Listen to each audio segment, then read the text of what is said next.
I wanted to turn to the events leading up to the election, to November 8th. Last night, we had an extended 6-hour discussion covering all of the various developments around the country, the races from the presidency to the Senate to the House to governor's races, covering ballot initiatives. And I wanted to turn to one of our guests who was speaking last night, investigative journalist Allan Nairn. I asked him about FBI Director James Comey, who jolted the president's race a week and a half ago when he notified congressional leaders that the FBI was investigating more emails as part of its probe into Hillary Clinton's use of a private email system. I asked him about the role of the FBI in this election. If it turns out that Trump wins narrowly in the Electoral College, it'd be entirely fair to say that the FBI swung the election to Trump. And I don't think anyone has ever claimed that J. Edgar Hoover swung a presidential election. I mean, Hoover had people assassinated. He tried to drive Martin Luther King to suicide. He blackmailed presidents, but I don't think he ever swung a presidential election.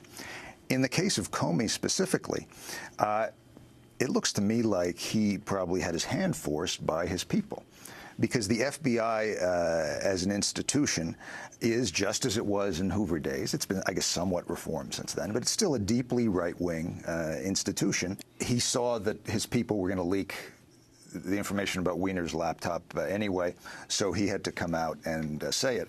So it's not so much that Comey trying to hand the election to Trump, I think, as the FBI trying to hand the election to Trump. And it's really important to note that since the 90s, up until there was a period from the 60s through the 90s, when all sorts of people, the press, the left, liberals, were basically attacking institutions like the FBI, like the CIA, like the U.S. military. But since the 90s, a lot of liberals, at least, have basically dropped that attack and have started to make these institutions somewhat sacred and not questioning them. And now it's, you know, coming back to bite in a way. If what you mentioned before, that one projection that says Trump wins the Electoral College but Clinton wins the popular, if that happens, it will be bitterly ironic. Because one of the things that happened in this election was you had Trump, the true revolutionary, the rightist revolutionary, running against Clinton, the candidate of the status quo. And so you had Trump saying the system is rigged, the system is rigged. And then in response to that, the Democrats basically saying, no, the system isn't rigged. Well, in fact, the system is rigged, but it's just rigged in the opposite direction than what Trump claims.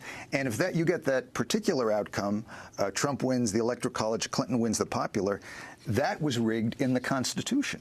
Rather than having presidential election by popular vote, which is the logical thing for a democracy, and every other country, just about you have this this system which was supposed to be a check. The Constitution is full of various checks on what they thought of as the mob then, about.